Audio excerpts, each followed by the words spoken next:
Tanggal 2 November udah bentar lagi. Kurang 11 hari lagi siaran TV analog akan dimatikan total di seluruh Indonesia.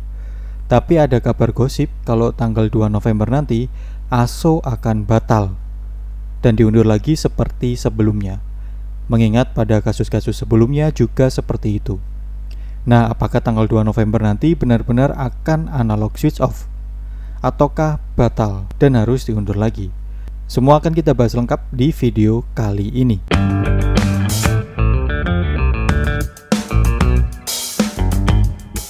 Tanggal 2 November menjadi batas akhir ASO untuk wilayah Indonesia. Pemerintah sudah mentarget semua wilayah Indonesia akan ASO secara serentak. Tapi sebaliknya, dari sisi masyarakat malah pesimis kalau tanggal 2 November benar-benar terlaksana ASO. Justru isu saat ini yang banyak beredar di masyarakat itu kalau ASO akan batal lagi. ASO itu hoax, siaran analog bakal ada seterusnya. Nah oke, sebelum saya bahas lebih lanjut, mungkin ada subscriber atau penonton baru di channel Tamtam Boys yang belum paham apa itu ASO. ASO singkatan dari analog switch off, sesuai istilahnya yang berarti mematikan siaran analog. Ini adalah program pemerintah untuk mematikan secara total siaran analog di seluruh wilayah Indonesia. Dan siarannya akan diganti dengan siaran digital di VBT2. Tamtam Boys sudah sering bahas soal apa itu siaran digital. Kalian bisa cek di video-video Tamtam Boys sebelumnya. Tapi nggak masalah, akan kita bahas singkat di video kali ini. Siaran digital adalah siaran TV yang menggunakan format digital. Dan nantinya siaran TV akan disebarluaskan menggunakan frekuensi UHF. Jadi masih menggunakan frekuensi UHF sama seperti siaran analog. Bedanya dengan analog, format digital ini lebih canggih. Pertama dari sisi sinyalnya. Kalau kita pakai siaran analog, semakin jauh dari pemancar, sinyal semakin lemah dan kualitas gambar menjadi buram. Gambarnya juga goyang dan banyak semutnya. Berbeda dengan siaran digital. Mau jauh atau dekat dengan pemancar, selama wilayah tercover sinyal digital, channel tetap akan terbuka dan kualitas gambarnya tetap sama. Mau sinyal 100%, 80%, atau di bawah 50%, siaran tetap bisa terbuka dan kualitas gambar tetap bagus, tanpa ada semut atau berbayang. Kualitas gambar siaran digital ini lebih bening, tanpa semut, dan kualitas suara yang jernih. Resolusi standar definition 480p sampai maksimal Full HD 1080p. Selain itu, siaran digital punya teknologi yang lebih canggih dari siaran analog.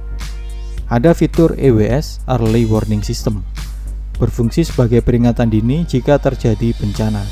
Dapat mengurangi jumlah korban bencana karena penduduk dapat melakukan evakuasi lebih awal sebelum bencana terjadi. Menonton siaran jadi lebih nyaman karena ada fitur time shift. Dengan fitur ini kita bisa menjeda atau mempause siaran TV jika pada pertengahan terpaksa harus ditinggal untuk urusan yang lain, dan tetap bisa melanjutkan dari posisi saat pertama kita jeda. Sama seperti nonton video streaming atau YouTube, nggak perlu takut ketinggalan acara TV. Nah, di mana teknologi ini cuman ada di siaran digital, tidak ada di siaran analog. Selanjutnya ada juga fitur PVR, Personal Video Recording, berfungsi untuk merekam siaran TV dengan durasi rekam 2 jam sampai 10 jam. Dengan fitur ini kita bisa menonton ulang siaran TV favorit kita.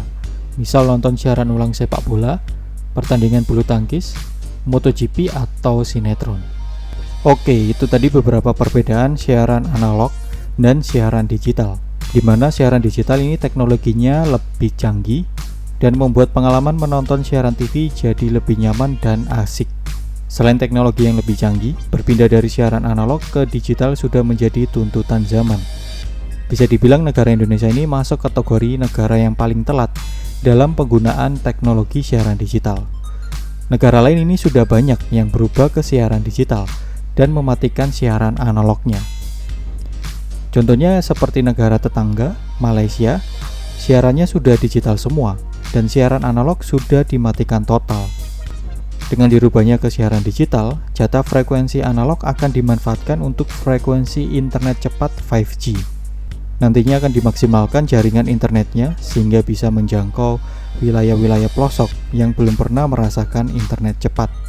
Indonesia harusnya tahun lalu sudah ASO, tapi kendala infrastruktur dan kesiapan masyarakatnya akhirnya terpaksa diundur di tahun 2022.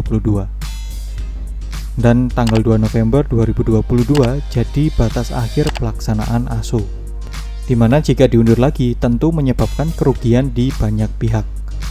Pelaksanaan ASO perlu kerjasama dari banyak pihak, terutama dari 3 pihak utama, yaitu pemerintah, penyelenggara MUX atau stasiun TV, dan masyarakat sebagai end usernya. Oke, soal kabar gosip kalau 2 November pelaksanaan ASO bakal batal lagi, bisa dipastikan itu bukan kabar atau info official dari pemerintah. Tentunya info yang bukan official ini nggak perlu kita tanggapi. Kabar ini muncul kemungkinan dari beberapa pihak yang merasa pesimis. Mereka melihat dari beberapa kasus pelaksanaan ASO sejak bulan April dan tahun lalu. Banyak sekali wilayah yang harusnya sudah ASO tapi belum terlaksana. Ya karena penyebabnya belum siapnya penyelenggara MUX dan masyarakatnya.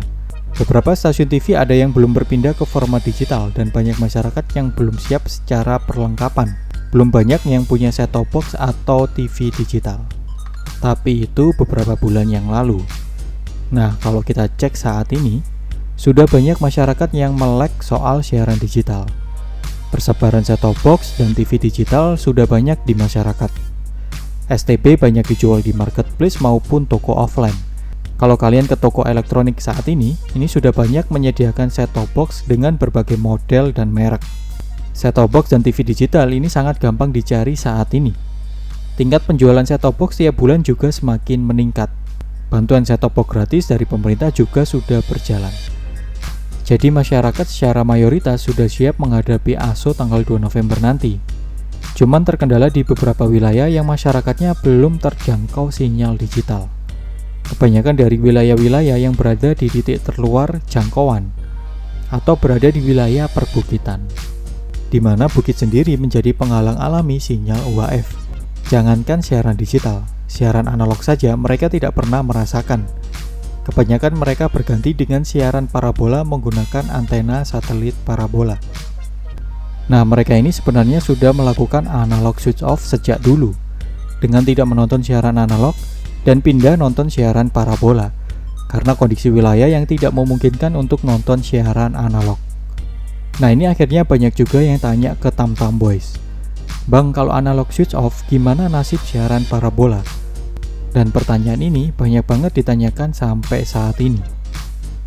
Sekali lagi Tamtam Boys tegaskan, siaran parabola tidak ada kaitannya dengan analog switch off sama sekali. Saat analog switch off, siaran parabola dijamin aman sampai seterusnya. Buat kalian yang saat ini berada di titik terluar jangkauan sinyal digital dan sudah nonton pakai siaran parabola, saran saya tetap aja nonton siaran parabola. Tapi kalau pengen coba siaran digital ya boleh-boleh aja ya, selama lokasinya sudah terjangkau sinyal. Kalau belum terjangkau ya harus sabar menunggu, mungkin 3-4 bulan ke depan akan masuk pemancar atau transmitter baru yang bisa menjangkau wilayah kalian. Memang keunggulan siaran digital dibanding siaran parabola adalah siarannya yang 100% free to air alias gratis. Apalagi bulan November nanti akan disiarkan siaran Piala Dunia secara gratis di jalur digital di VB-T2. Berbeda dengan siaran parabola ya, yang harus membayar. Saat ini sudah ada aplikasi untuk mengecek apakah wilayah sudah tercover siaran digital atau belum. Nama aplikasinya Sinyal TV Digital. Aplikasinya gratis dan bisa di-download di Play Store. Selain melihat jangkauan sinyal, kita juga bisa cek jumlah channel digital apa saja yang sudah tersedia di wilayah kita.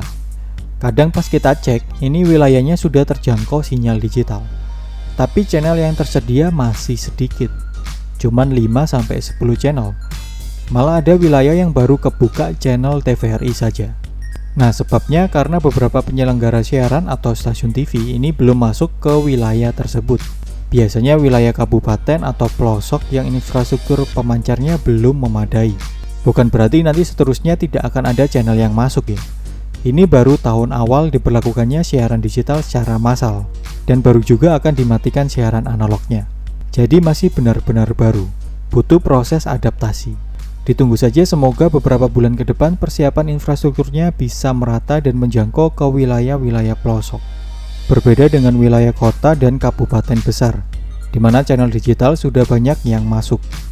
Contohnya seperti wilayah Jabodetabek, jumlah channel digital sampai 50 channel, mulai dari channel favorit, ditambah beberapa channel lokal atau channel daerah, dan beberapa channel baru.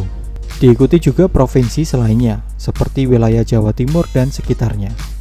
Jumlah channel digitalnya sudah cukup lengkap. Contohnya kota Surabaya saat ini, sudah kebuka 31 channel digital. Walaupun jumlahnya cukup jauh ya dari Jabodetabek, tapi itu sudah lebih dari cukup. 31 channel itu sudah termasuk beberapa channel favorit seperti Indosiar, SCTV, MNC Group, dan Trans Group. Jadi udah bisa nonton olahraga BRI Liga 1, Liga Inggris, Liga Champion, Piala Dunia, sampai MotoGP. Nah, buat emak-emak ini udah bisa nonton sinetron juga. Jadi 31 channel itu udah termasuk lengkap. Nggak perlu nonton siaran analog lagi, semua sudah ada di siaran digital.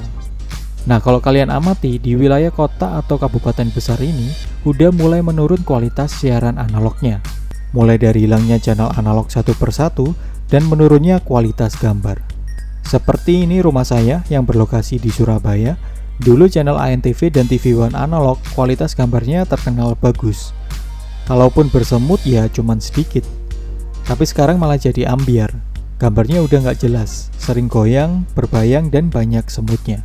Channel Trans Group juga sama, semutnya tambah banyak, padahal dulu tidak sebanyak ini. Sedangkan antena yang saya pakai tidak ada perubahan sama sekali, malah diganti baru dengan kabel yang baru juga. Ternyata yang ngalamin bukan cuma saya saja, tetangga dan keluarga di kota lain juga sama. Berarti ini tanda-tanda power untuk siaran analog sudah mulai dikurangi secara bertahap untuk persiapan analog switch off nantinya. Nah, apa kalian juga ngalamin hal yang sama? Kalau iya, share pengalamannya di komen ya.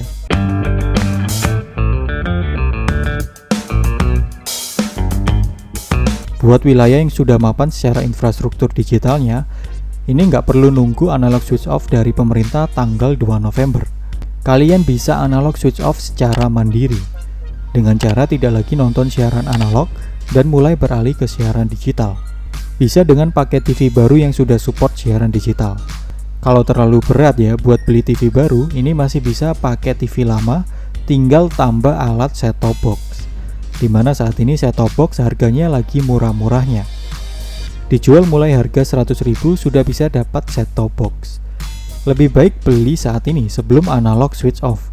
Soalnya kalau beli pas ASO atau setelahnya, dijamin harga pasti naik 2-3 kali lipat.